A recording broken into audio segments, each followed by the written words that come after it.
Hello there. This is, maybe you've heard this before.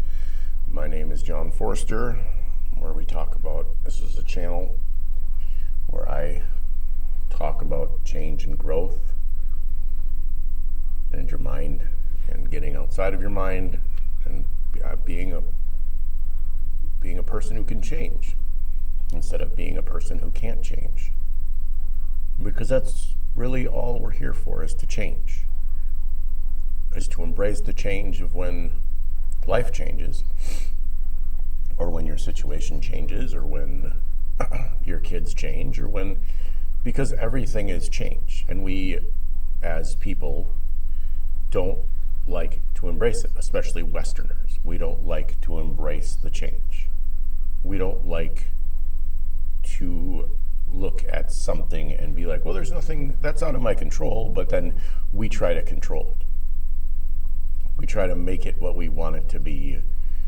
So then we become miserable because we are trying to change someone or something or a situation into something that we think it should be, instead of just letting it be as it is, because we have been taught for our whole life that we have to control everything outside of us. Because if we don't control everything outside of us, we will be miserable. And if we don't have that control, we are miserable. And basically the problem, I say problem, and problem isn't really the right word, but what is going on is your mind is a prison. Your mind is a prison that you have created, right? No matter what it is, if you are angry, you are creating that anger and you are feeding that anger.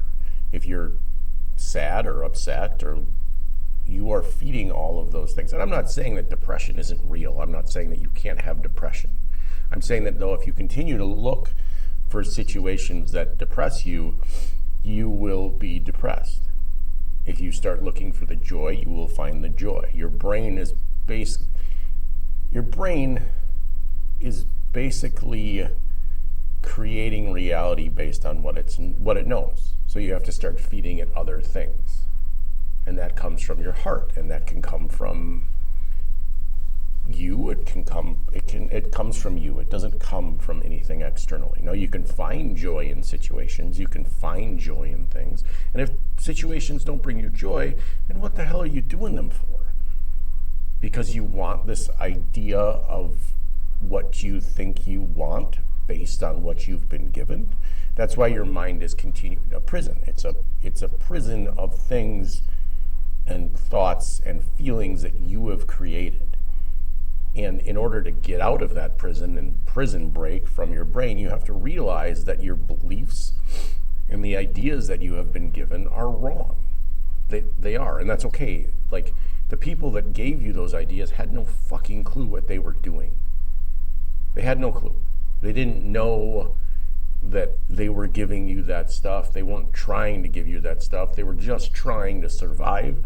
And it's hard. And when you get older and you have kids and you realize that it's hard having children. It's hard being a dad. It's hard being a mom. Fucking life is hard. It's super hard. But you continue to feed that prison of your mind because you don't want to get outside of it. And it's difficult. And it's not difficult once you start to go down once you topple the tiny first domino. If you topple that first domino of, I can't change, I can't ask for help, no one will help me. And that's a lie. People will help you. People will help you always. People are constantly trying to help other people in their own way. When your mom looks at you and says, well, you're going to wear that top, she's just trying to help you, but she has probably no fashion sense anyway. Or if your mom goes, well, are you a hoarder? And you look at your mom and say, no, Mom, I'm not a hoarder. Where's the piles of shit? I got it on shelves, Mom. I got it wrapped up and put away and stuff. So we're okay. We're not a hoarder yet. I mean, maybe you are. Maybe you are holding on to things that you don't need. Maybe you are holding on to the past. Maybe you are clinging to the ideas that you think that you need inside of your head. Because it's difficult and scary and problematic. because we want to think that we are the center of the universe because we have an ego, which is telling us that we are the center of the universe and we need this and we need to do that, and that's not working. And I can't believe you didn't tell that person how you felt, or I can't believe that you are doing these things. I can't believe that you would. I can't believe this. I can't believe that this is going on. I cannot. So your rational mind or your ego or all of those things try to fix it because your brain needs problems to solve, right? For hundreds of thousands of years, we have lived as cavemen and we have been evolutionarily programmed to solve a problem. And there's a tiger chasing us. But now the emails are the tiger, and you work and your kid needing to have some form of a operation, or your kid needing to have like a liver transplant, or your kid not being able to walk. We need to figure it out and solve the problem. And then we focus on that because that is what our brain is for. Our thoughts are not for problem solving.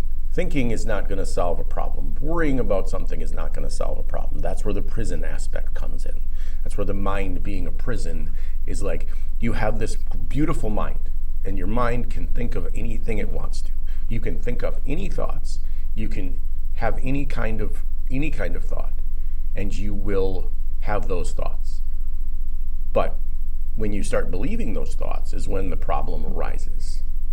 Because if you are believing those thoughts, you are then trapped in those thoughts. And those are the reality of the situation. Because your brain, as I said before, is creating reality on what it knows, not on what reality is. So if you are unable to see what the universe is showing you, you will then not see what you need to work on. And that is why you are here in this human body. You are here to work on the things that you need, that are triggering you, because this is the only way that you can work on them. So instead we get stuck in this prison of our thoughts.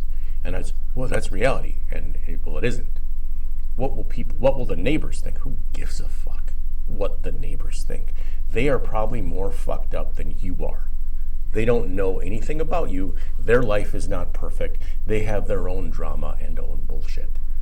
They have stuff that they are working on, if they are working on things. If not, they are just ignoring it and living with their wife, who is a psycho, who has dementia, but they don't want to acknowledge that they have that until you have to, because, as I said before, the universe will show you what you need to work on,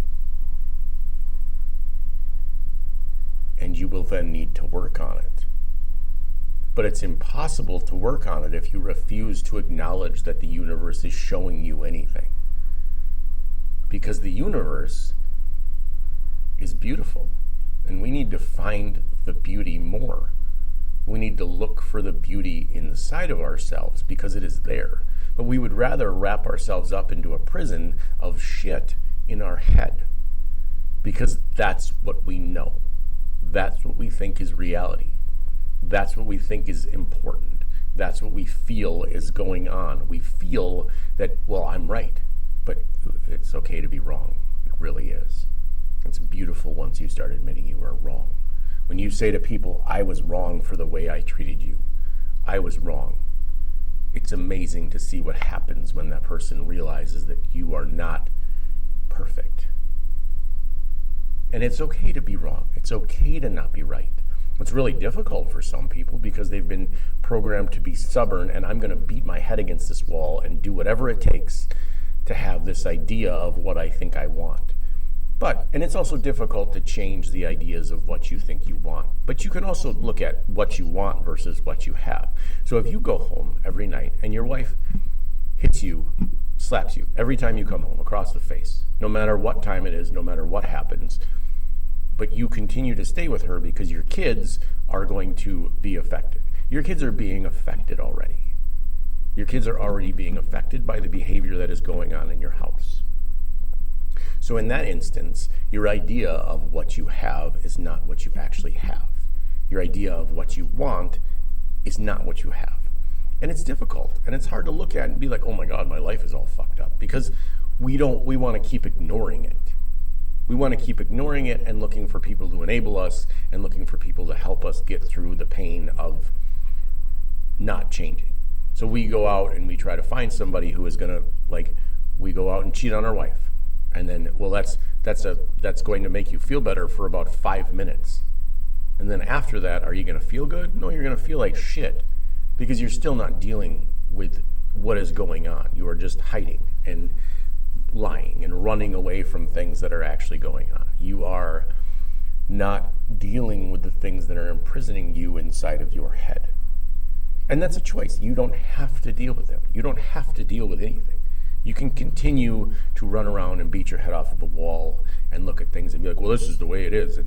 But that's the way you are putting your beliefs and ideas and ego onto those situations. Thank you, as always, for listening. Like, comment, subscribe. Comments are great, but if you want to make it about something that it isn't, that's fine too, but that's about you and not about me. So thank you again for listening. I'm very grateful. Have a beautiful day, and I will talk to you later.